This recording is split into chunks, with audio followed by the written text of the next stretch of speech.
بقرہ عید آنے والی ہے، کچھ اس کے وجوب کی، قربانی کے وجوب کی شرائط پہلے میں ذکر کر دیتا ہوں، پھر انشاءاللہ کویسچنز لیے جائیں گے۔ دیکھیں، قربانی کے جب 3 دن آتے ہیں تو ویسے تو فقہاء نے فرمایا کہ ان 3 دنوں میں ہر عاقل بالغ مرد عورت اپنے اندر قربانی کی شرائط کو تلاش کرے، لیکن بہتر یہ ہے کہ فرض کر لیں اگر آپ پہ قربانی واجب ہوتی تو آپ کب جانور خریدتے ہیں؟ جیسے مثلا آپ کو اندازہ ہو کہ 1 ہفتے پہلے لے آتے یا 3 دن پہلے لے آتے، تو بس اس وقت آپ اپنے اندر یہ شرائط تلاش کیجئے گا۔ گھر کے جس فرد میں یہ شرطیں جمع ہوں گی اس پر عید الاضحیٰ کی قربانی کرنا واجب ہوگا۔ ہمارے یہاں عمومی طور پہ یہ دیکھا ہی نہیں جاتا، بس ابا جان قربانی کر رہے ہیں وہی کرتے چلے جاتے ہیں۔ بعض اوقات گھر والوں کے اندر ایک راؤنڈ لگتا ہے کہ اس سال والد صاحب کی قربانی، اگلے سال والد صاحب نہیں کریں گے، امی کی طرف سے ہوگی، پھر وہ نہیں کریں گے تو دادی جان کی طرف سے ہوگی۔ اسی طرح بعض لوگ کویسچنز کرتے ہیں کہ ہم پہلی مرتبہ قربانی کر رہے ہیں تو سنا ہے کہ نبی کریم صلی اللہ علیہ وسلم کی جانب سے پہلی قربانی کرنی چاہیے۔ اسی طرح بعض لوگ یہ سمجھتے ہیں کہ پہلے والدین کی طرف سے ہوگی پھر ہم قربانی کرنا شروع کریں گے۔ یہ سب خیالات ٹھیک نہیں ہیں۔ پہلی بات یاد رکھیے گا کہ جس میں قربانی کی شرائط ہیں اس پہ قربانی واجب ہے، اسے تو اپنی طرف سے کرنی ہی ہوگی۔ تو یہ ہو سکتا ہے کہ والدہ میں قربانی کی شرائط جمع ہوں، والد میں نہیں، تو ان پہ قربانی واجب نہیں ہوگی، والدہ پر ہوگی۔ اور یہ بھی پاسبل ہے کہ والد صاحب کے پاس بھی شرائط جمع ہیں، والدہ، بھابھی، بھائی، بچے، بہنیں جو بالغ ہیں، ایک ایک گھر میں 10 قربانیاں واجب ہو رہی ہوتی ہیں لیکن پتہ ہی نہیں ہوتا۔ تو اس لیے جس پر قربانی واجب ہے، اگر پہلی مرتبہ بھی ہے تو اسے واجب اپنی طرف سے کر کے ادا کرنا ہوگا۔ پھر یہ نہیں ہے کہ آپ نبی کریم صلی اللہ علیہ وسلم کی طرف سے کریں، کیونکہ رحمت کونین صلی اللہ علیہ وسلم کی طرف سے کریں گے تو وہ نفلی قربانی ہوگی، تو پھر آپ کا واجب تو رہ جائے گا، آپ گناہگار ہوں گے۔ ہاں، اگر کوئی ایسا شخص جذبہ رکھتا ہے تو 2 جانور لے کر آئے یا 2 گائے کے حصے لے، ایک حصہ نبی کریم صلی اللہ علیہ وسلم کے نام پر اور ایک اپنی طرف منسوب کر کے کرے۔ لیکن بہرحال جس میں قربانی کی شرائط جمع ہیں اس پہ قربانی واجب ہے۔ اب وہ شرائط کیا ہیں؟ نمبر 1، مسلمان ہونا، کافر پر نہیں ہوتی، عاقل اور بالغ ہونا، پاگل، مجنون اور نابالغ بچے پہ قربانی واجب نہیں ہے۔ تیسرا، مقیم ہونا، یعنی انسان مسافر نہ ہو۔ مسافر سے مراد جو شرعی مسافت ہوتی ہے کہ آپ شہر کی حدود سے باہر نکل گئے اور کم از کم 92 کلومیٹرز دور جانے کا ارادہ ہے۔ جیسے شہر کی حدود سے نکلیں گے مسافر ہیں، پھر اس وقت تک آپ مسافر رہیں گے جب تک آپ کسی اور شہر میں جا کر کم از کم 15 دن قیام کی نیت نہ کر لیں، یا پھر وہ آپ کا وطن اصلی ہو۔ وطن اصلی کہتے ہیں جیسے مثال کے طور پہ جہاں پر آپ پیدا ہوئے اور آپ کا آبائی گھر اب بھی وہاں موجود ہے، ماں باپ ہیں یا آبائی گھر موجود ہے، کم از کم وہ آپ کا وطن اصلی ہے۔ جیسے آپ کراچی میں کام کے لیے آئے اور پھر 2 دن کے لیے اپنے وطن اصلی میں چلے گئے قربانی کے ایام میں، تو وہ تو پھر آپ کا وطن اصلی ہے، جیسے آپ پہنچیں گے مقیم ہو جائیں گے۔ اور اسی طریقے سے اگر آپ نے کسی اور جگہ رہائش اختیار کر لی اور وہاں سے نکلنے کا ارادہ نہیں ہے کہ اب میں مستقل یہاں رہوں گا، وہ وطن اصلی ہوتا ہے۔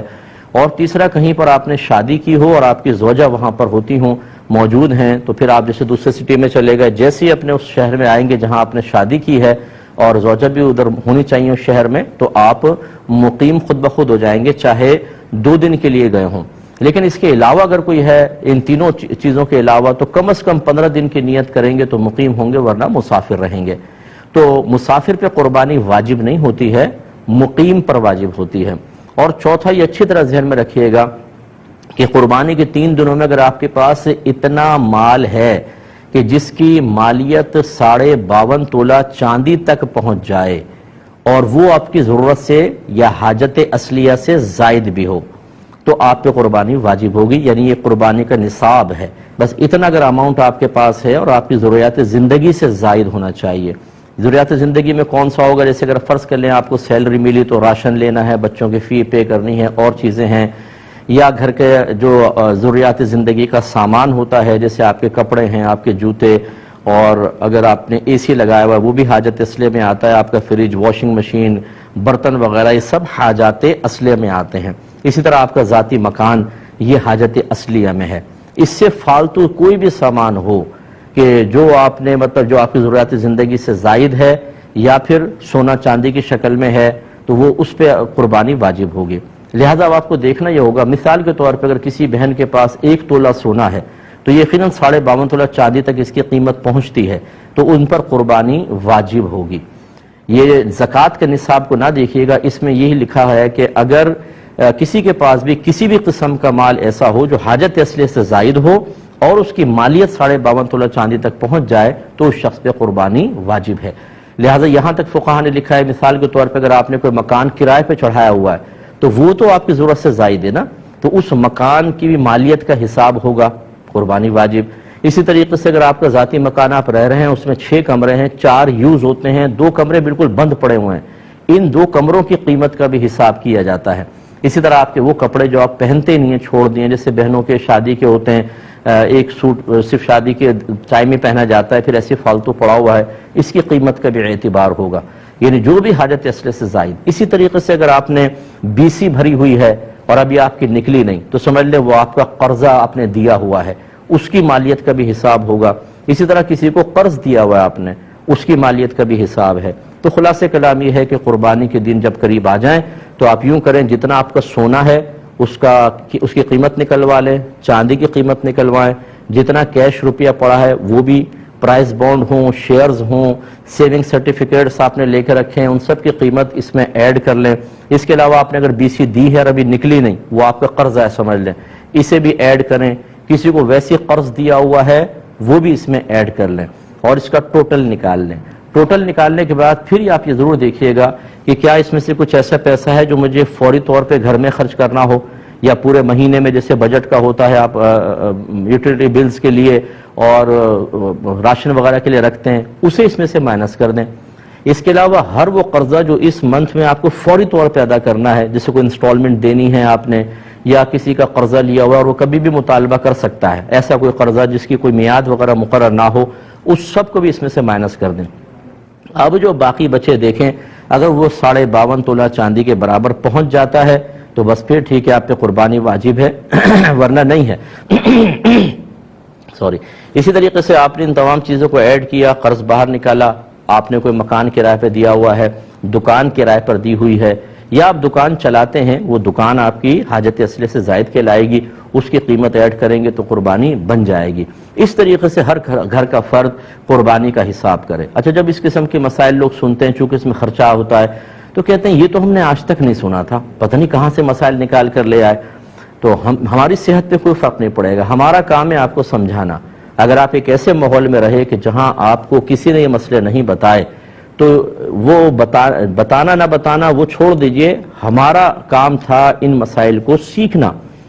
اگر ہم ایسے ماحول میں تھے کہ جہاں کوئی بتانے والا نہیں تھا، یا ہم نے علماء سے کوئی کانٹیکٹ ہی نہیں رکھا، یا ہم کوئی دینی پروگرام ہی نہیں دیکھتے ہیں، ہمارا موبائل ریموٹ کنٹرول ہاتھ میں ہوتا ہے، ہر قسم کا سپورٹس کا چینل، فلم کا چینل، دیگر چینل چلتے ہیں، لیکن جب دینی چینل آتے ہیں تو ہم ان پروگرامز کو نہیں دیکھتے، تو اس میں کسی کا قصور نہیں۔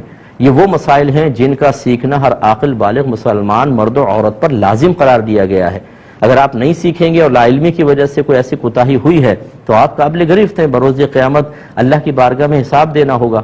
تو مجھے تو ایسے ایسے لوگ ملے ہیں کہ جب اس قسم کے اپنے مسائل بیان کیے تو سر پکڑ کے بیٹھ گئے کہ مفتی صاحب ہم پہ تو اس کا مطلب ہے 20 سال سے قربانی بن رہی تھی، ہمیں تو پتہ ہی نہیں تھا۔ تو بھئی نہیں پتہ تھا تو کریں۔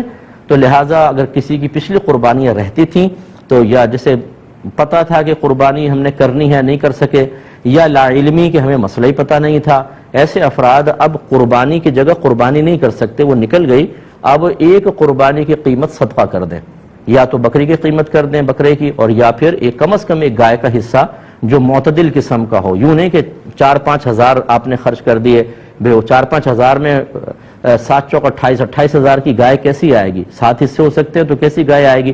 اچھی تھوڑی سی درمیانے درجے کی گائے کا حساب کریں، اور اس کو آپ یعنی جتنے رہتی ہیں 10 قربانیاں ہیں تو اگر آپ 7 حصے ایک گائے کے اور 3 حصے اور گائے کے اندر ملا لیں تو 10 حصے ہو گئے، اتنے آپ کو رقم صدقہ کرنی ہوگی۔ فوری طور پہ کر سکتے ہیں، بیسٹ ہے، ورنہ اگر اتنے پیسے نہیں ہیں تو بہرحال اس دفعہ کی قربانی واجب ہے وہ پہلے کریں، اور پیچھے والی قربانی کے تھوڑے تھوڑے سال بہ سال خرچ کرتے رہیں تاکہ وہ آپ کا حساب کتاب پورا ہو اور آپ آخرت کی گرفت سے محفوظ رہ سکیں۔ اللہ تعالیٰ سمجھ کی توفیق عطا فرمائے۔